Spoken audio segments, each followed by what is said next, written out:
जय श्री कृष्णा प्रिय साथियों, स्वागत है आपका अपनी इस YouTube चैनल में। तुम सोचते हो कि यह कलयुग बड़ा कठिन है, बड़ा भारी है, यह मनुष्य को पाप की ओर धकेल देता है। पर क्या यह सच में ऐसा होता है? क्या युग बदलने से मनुष्य की बुद्धि बदल जाती है? क्या समय ही इंसानों को अच्छा या बुरा बनाता है? नहीं, ऐसा नहीं होता है। कलयुग न तुम्हारा शत्रु है न तुम्हारा मित्र है। कलयुग केवल एक दर्पण है। तुम जैसे हो यह तुम्हें वैसा ही दिखाता है। तुम इसे मंदिर बना लो तो यह तुम्हारे लिए तीर्थ बन जाएगा। तुम इसे नरक बना लो तो यही तुम्हें कष्ट देगा।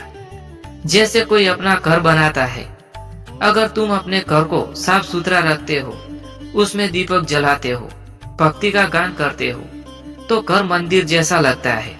और वही घर अगर तुम गंदगी से भर देते हो, क्रोध और कलश से भर दो, तो वही घर नरक समान बन जाता है।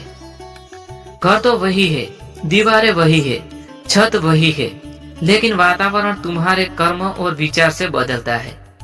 ठीक इसी प्रकार कलयुग भी वैसा ही है। यह तुम्हें न मारता है न जन्म देता है। यह केवल वह परछाई दिखाता है जो तुम्हारे भीतर है।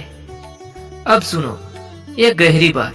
लोग कहते हैं सतयुग बड़ा पवित्र था, त्रेता युग में धर्म की जय थी, द्वापर में भी भगवान स्वयं आए। परंतु सोचो अर्जुन, क्या उस समय भी पाप नहीं था? क्या रावण त्रेता युग में नहीं था? क्या कौरव द्वापर में नहीं थे? त्रेता युग में जब भगवान राम अवतरित हुए तब भी रावण जैसे ही दुष्ट थे। उनके लिए तो वही युग कलयुग था। वह ज्ञान से वंचित था, अहंकार में डूबा था, वासना में अंधा था, तो उसके लिए समय पवित्र कैसे होता? द्वापर में जब श्री कृष्ण स्वयं अवतरित हुए तब भी दुर्योधन जैसे कौरव थे। उनके लिए भी द्वापर युग कलयुग ही था, क्योंकि उनका मय अंधकारमय था, उनका विवेक भ्रष्ट हो चुका था। तो समझो, युग इंसानों को नहीं बदलते, मनुष्य का कर्म और बुद्धि ही उसके लिए युग का निर्माण करती है। जो धर्म के मार्ग पर चलता है उसके लिए हर युग सतयुग है, और जो अधर्म में लिप्त होता है उसके लिए हर युग कलयुग है। अब तुम पूछोगे, तो फिर हे माधव, कलयुग की इतनी निंदा क्यों होती है? तो सुनो, कलयुग की निंदा इसलिए होती है क्योंकि इस युग में मनुष्य की परीक्षा कठिन होती है। यह धर्म का मार्ग सीधा है, परंतु माया बहुत है।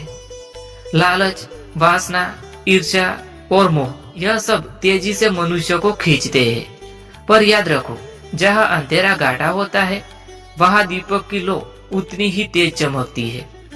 कलयुग में यदि तुम भक्ति करो, यदि तुम सत्य का पालन करो, यदि तुम अपने कर्म को ईमानदारी से निभाओ, तो तुम्हें फल की उतना ही शीघ्र मिलेगा।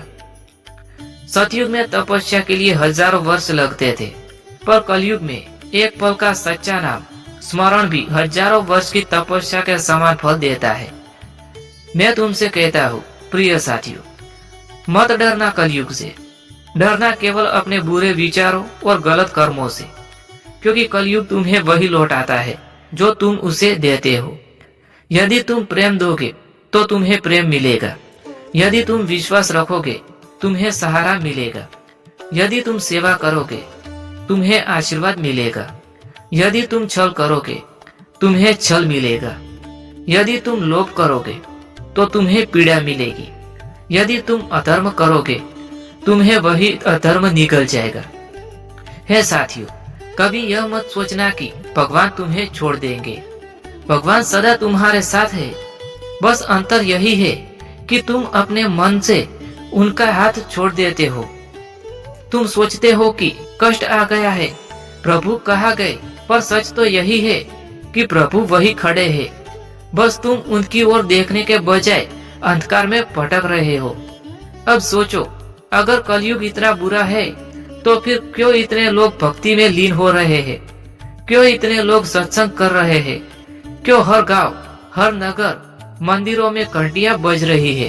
क्योंकि कलयुग केवल तुम्हें अवसर देता है। तुम्हारे पास जो भी स्थिति है उसमें तुम क्या चुनते हो? जैसे खेत में बीज डालो वैसे फल मिलता है। बीज तुम्हारा कर्म है, खेत यह संसार है, और ऋतु यह युग है। ऋतु चाहे कैसी भी हो, यदि बीज उत्तम है तो फल भी उत्तम ही होगा। अब सुनो साथियों, कलयुग की सबसे बड़ी शक्ति क्या है? वह है नाम स्मरण, भगवान का नाम स्मरण। आप जिस भी देवी देवता की भक्ति करते हो उनका नाम स्मरण, यही कलयुग की सबसे बड़ी शक्ति है। सिर्फ भगवान का नाम लेने से ही मनुष्य के सारे बंधन ढीले पड़ जाते हैं। जहाँ त्रेता युग में यज्ञ आवश्यक था, जहाँ द्वापर में बड़े बड़े अनुष्ठान आवश्यक थे, वहाँ कलयुग में केवल सच्चा नाम स्मरण पर्याप्त है। हरे कृष्ण कृष्ण कृष्ण हरे हरे, हरे राम राम राम हरे हरे। इस एक मंत्र का जाप ही तुम्हारे जीवन को बदल सकता है। तो अब तुम्हें क्या करना है? तुम्हें अपने जीवन को भय से नहीं, विश्वास से जीना है। तुम्हें कलयुग को दोष नहीं देना है, बल्कि अपने कर्मों को देखना है। तुम्हें यह नहीं सोचना कि समय बुरा है, तुम्हें यह सोचना है मेरे कर्म कैसे है। हे अर्जुन, मनुष्य अक्सर युगों को दोष देता है पर अपने दोष नहीं देखता है। कभी कहता है समाज बुरा है, कभी कहता है दुनिया बदल गई है, पर सच तो यह है कि वह स्वयं अपने अंदर झांकने से डरता है। अगर तुम स्वयं को बदल दो तो तुम्हारा संसार बदल जाएगा। याद रखो, अगर रावण ने त्रेता युग में अधर्म छोड़ा होता तो त्रेता युग उसके लिए सतयुग हो जाता। अगर दुर्योधन द्वापर में धर्म को अपना लेता तो द्वापर उसके लिए भी स्वर्ग बन जाता। उसी तरह अगर आज मनुष्य कलयुग में भी धर्म को पकड़े तो यह युग भी उसके लिए अमृत समान हो जाएगा। तो अब हे मित्रों, मैं तुमसे कहता हूँ, डरो मत, अच्छे कर्म करो, सत्य बोलो, ईमानदारी से जीवन जियो, सेवा करो, प्रेम बांटो, क्षमा करो। यही तुम्हारा धर्म है, यही तुम्हारी विजय है।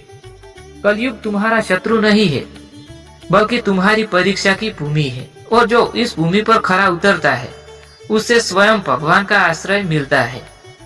हे अर्जुन, युग तुम्हें नहीं बदलता, तुम्हारा मन, तुम्हारे कर्म, तुम्हारी दृष्टि ही तुम्हारे युग का निर्माण करती है।